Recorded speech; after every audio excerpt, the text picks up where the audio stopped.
Tutur Tinula, sebuah sandiwara radio serial, produksi Sanggar Cerita dan Teater Sanggar Prativi. Sebuah kisah dengan latar belakang sejarah runtuhnya Singasari dan berdirinya Kerajaan Majapahit.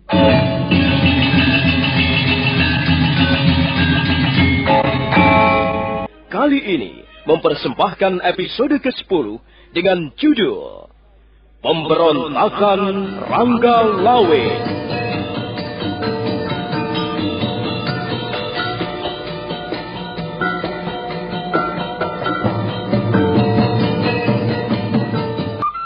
Malam itu, padukuhan Majapahit diselimuti kesunyian yang mencekam. Sudah beberapa saat lamanya, dia Sang Ramawijaya berada di dalam biliknya. Bekas Pangeran Singasari itu duduk bersila di atas tikar pandan. Sekali waktu tangannya bergerak meraih kuku ladupa atau stangki, kemudian mencelupkannya ke dalam bara api di atas tungku kecil. Asap yang berbau harum pun menyebar sampai ke halaman. Duh Sang Hyang Widiwasa, wahai para dewa yang bersemayam di atas langit-langit hati manusia, dengarkanlah permohonanku malam ini.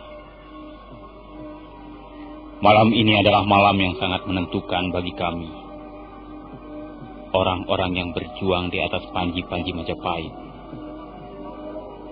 Kami berjuang bersama-sama untuk memberantas angkara murka. Kami berjuang di atas jalan kebenaran. Lindungilah kami dalam peperangan nanti. Wahai para dewata yang berkuasa di atas bumi dan di dalam kerajaan gaib. Duh Ayahanda Dyah Lembutara, doa ini juga kupanjatkan untukmu. Lindungilah putramu. Lindungilah Dyah Sang Ramawijaya. Kemana anak laki-lakimu ini melangkahkan kaki? Hamba mohon doa restu Ayahanda Dyah Lembutara. Hamba juga mohon doa restu dari Kakenda Narasingamurti. Sekarang ini di pundak cucumu terletak beban yang sangat berat. Namun beban itu mengandung nilai-nilai yang sangat luhur. Karena itu, Kakenda Narasingamurti juga Ayahanda Dyah Lembutara, berikanlah ketabahan hati dan berikanlah bimbingan tangan-tanganmu yang bijaksana, agar anakmu dapat melaksanakan tugasnya dengan sebaik-baiknya. Duh Sang Hyang Widi, akhirnya aku serahkan semuanya kepada kebijaksanaanmu. Kaulah yang mengatur isi dunia ini. Kami hanyalah sekedar menjalankan segala sesuatu yang sesuai dengan kehendakmu semata-mata. Kau belum juga tidur, Dinda Rajapatni? Barangkali malam ini hamba tidak bisa tidur. Karena besok pagi Kakang Wijaya akan berangkat ke medan peperangan.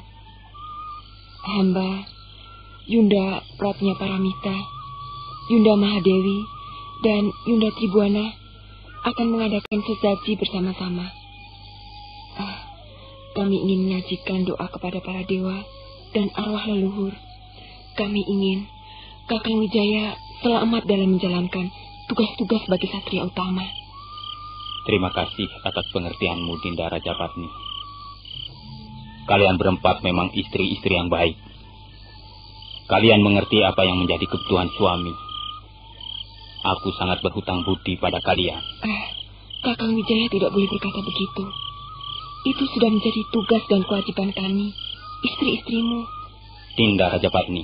Iya, Kakang Wijaya. Barangkali 2 atau 3 hari lagi, aku sudah akan berada di tengah-tengah peperangan. Aku tidak tahu apakah aku akan bisa kembali lagi ke Majapahit. Kami semua, seluruh warga desa Majapahit memang bertekad untuk menang. Tapi menang ataupun kalah bukan menjadi wewenang kami. Semalam, hamba bermimpi bagus, Kakang Wijaya. Mimpi itu sepertinya membawa pertanda kebahagiaan. Sama sekali bukan mimpi buruk.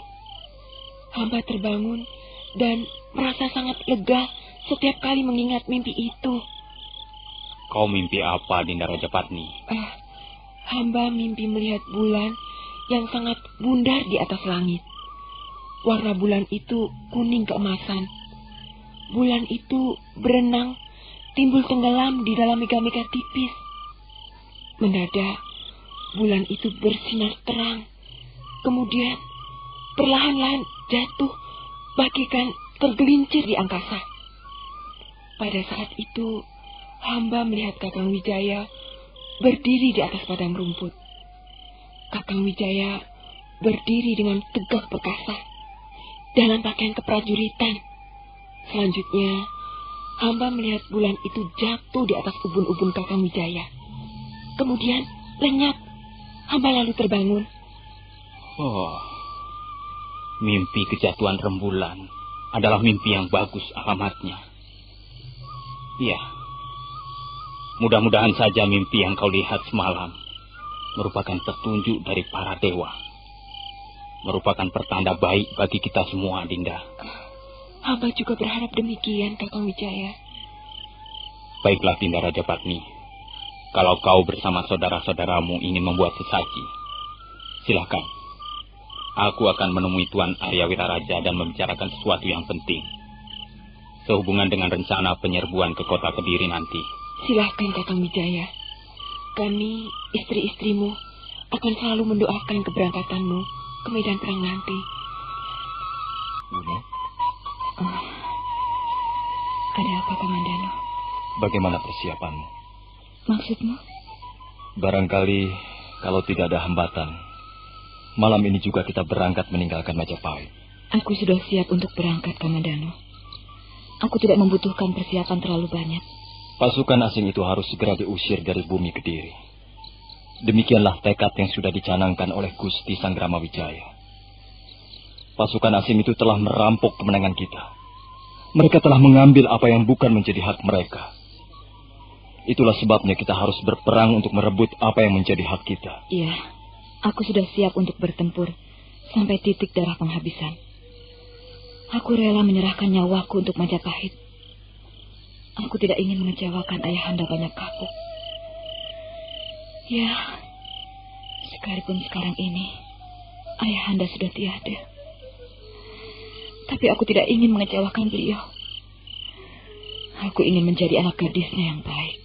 Berbakti dan menuruti kata-kata orang tua, amanat orang tua, memang merupakan kewajiban seorang anak yang paling utama. Sikapmu itu sangat terpuji, Sakawuni. Kau melangkah di jalan yang benar. Kau pasti akan memperoleh apa yang kau inginkan pada suatu saat nanti. Tak banyak yang kuinginkan lagi di dunia ini, Kamandano. Rasanya, semenjak ayahanda tiada lagi, hidupku menjadi sangat sepi. Selama ini aku selalu mendambakan kehadiran seorang ayah. Seorang laki-laki kepada siapa aku bisa menyebutnya sebagai ayah. Tapi, ya, beliau sekarang sudah tiada lagi. Sudah meninggalkan diriku untuk selama-lamanya. Rasanya hidupku menjadi kosong dan hampa. Sakawuni, aku bisa memahami perasaanmu. Memang sangat menyedihkan jika kita harus menerima kenyataan untuk berpisah dengan orang yang kita cintai. Iya. Tapi membiarkan diri kita berlarut-larut dalam kesedihan, itu juga tidak adil. Kau harus segera bisa melupakan kesedihanmu, Buni. Aku kira hal itu mudah untuk diucapkan, dinasihatkan. Tapi sangat sulit bagi mereka yang mengalaminya sendiri. Ya, benar, Buni. Tapi bagaimanapun juga, nasihat itu perlu. Nasihat merupakan bukti bahwa kita tidaklah hidup sendiri. Sudahlah, Kamandano. Terima kasih atas pengertianmu dan maksud-maksud baikmu padaku. Sekarang ini, bukankah lebih baik kita berkumpul bersama yang lain? Iya, Paman Lembu Sora, Kakang Ranggalawe, dan yang lain sudah berada di rumah kediaman Gusti Sangramawijaya. Sebaiknya kita segera pergi ke sana.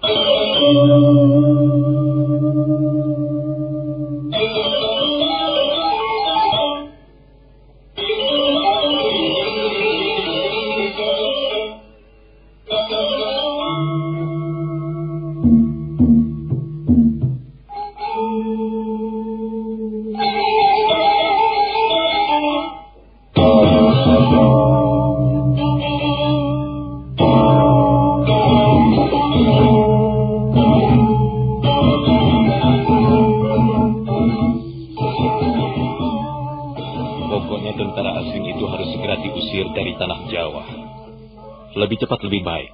Tenang, Ranggalawe. Perang yang akan kita hadapi ini nanti bukanlah permainan anak-anak. Prajurit Tartar bukanlah prajurit-prajurit sembarangan. Kalau mereka sudah berani datang jauh-jauh dari negeri seberang dengan menempuh bahaya, baik di darat maupun di laut, itu merupakan bukti mereka adalah prajurit-prajurit yang tangguh dan berani. Musuh-musuh kita kali ini tidak bisa kita anggap enteng. Karena itu, kita harus mengadakan persiapan dan perencanaan yang sebaik-baiknya. Jika penyerbuan ini nanti gagal, maka tamatlah sudah riwayat Majapahit. Benar, Paman Lembusora. Kalau kita tidak dapat menggunakan peluang emas ini dengan sebaik-baiknya, maka masa depan Majapahit akan suram. Aku sama sekali tidak bermaksud meremehkan kekuatan lawan, Paman Lembusora. Tapi kita juga harus yakin bahwa kita akan keluar sebagai pemenang. Walaupun sebenarnya dalam hati kecilku tidak rela melihat rakyat jelata diikutsertakan dalam peperangan ini nanti. Itu kemauan mereka sendiri, Ranggalawe. Dan Gusti Sangramawijaya sudah mengizinkannya. Ya, aku dapat menerima alasan Gusti Sangramawijaya untuk mengikutsertakan mereka.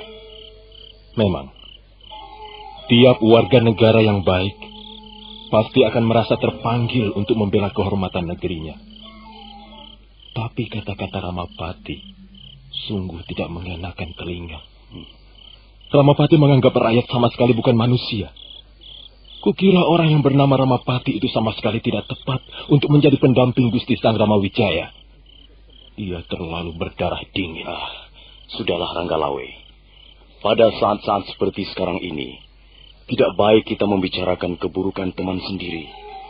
Lebih baik kita memacu semangat, kita berusaha untuk bersatu padu dalam menanggulangi musuh. Ketika mereka bertiga tengah sibuk berbincang-bincang di halaman, pada saat itu dia Sang Ramawijaya keluar dari ruangan tengah dengan diiringkan Nambi dan Sang Ramapati. Lembusora, Ranggalawe, Kebo Anabrang, serta yang lain segera bergegas melangkah ke serambi depan.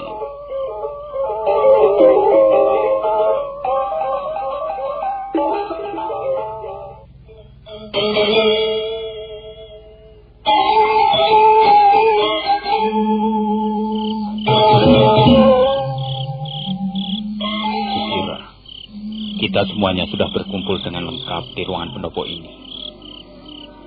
Apakah masih ada yang ketinggalan, Paman Lembusora? Tidak, Gusti. Semuanya sudah hadir. Lalu bagaimana dengan persiapan kalian? Apakah masih ada yang tercecer? Sepertinya semuanya sudah beres, Gusti. Setiap saat, jika Gusti menginginkan prajurit-prajurit dan seluruh warga desa yang ingin ikut berjuang dapat dikumpulkan. Terima kasih, Paman Lembusora. Bagaimana persiapanmu, Kakang Ranggalawe?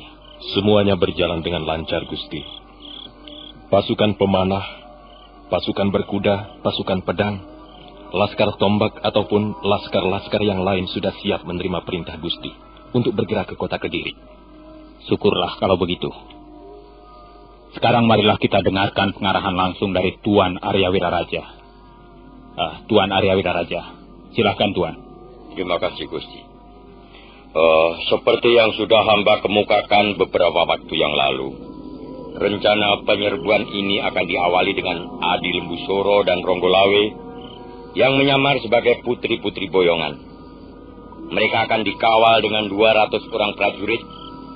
Sementara itu prajurit-prajurit yang lain, baik dari pasukan pemanah, laskar berkuda, ataupun laskar tombak, mengadakan pengepungan terhadap benteng istana Kediri. Kalau ada kesempatan baik, mereka juga bisa mengadakan serangan-serangan pendadakan atau pembokongan. Ada satu hal yang menguntungkan kita semua, Gusti.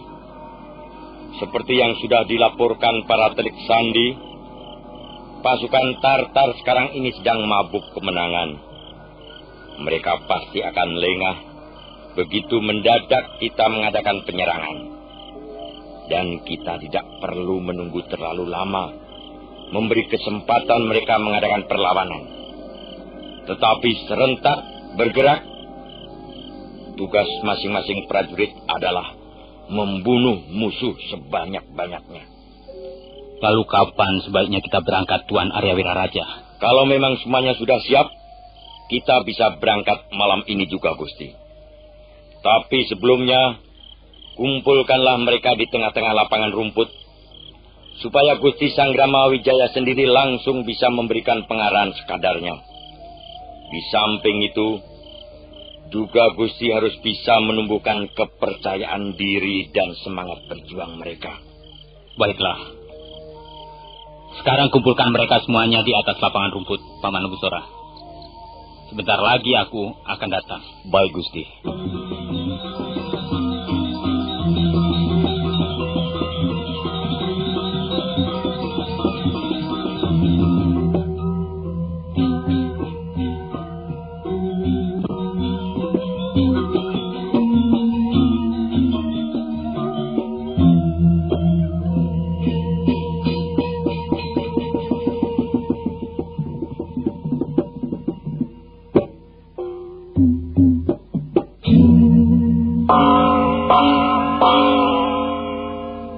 Prajurit-prajurit Majapahit, baik dari laskar pemanah, laskar pedang, ataupun laskar-laskar yang lain. Baik prajurit-prajurit yang berpangkat rendah, ataupun yang berpangkat tinggi. Juga kalian seluruh warga desa dari berbagai pelosok desa, yang telah bersepakat dan bertekad untuk berjuang bersama-sama mengusir tentara asing dari bumi Jawa. Malam ini adalah malam yang bersejarah bagi kita semuanya. Malam ini adalah malam yang paling menentukan. Karena di atas pundak-pundak kalian, di atas tangan-tangan kalian yang perkasa, terletak masa depan Majapahit tercinta.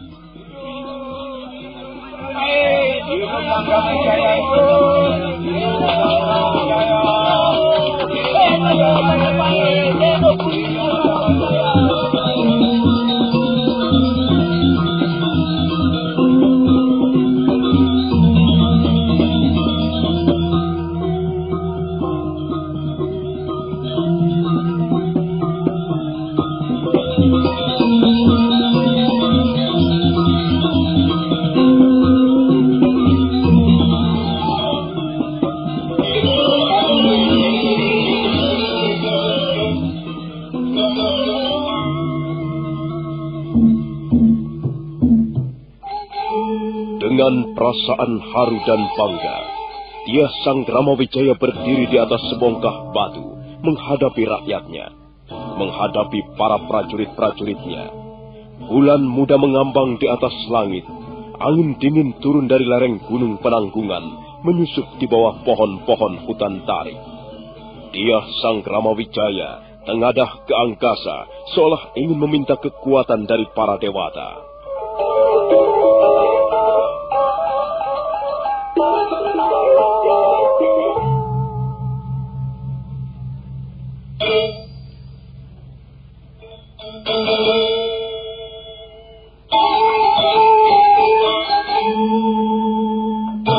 Nah, saudara pendengar, bagaimanakah kisah selanjutnya?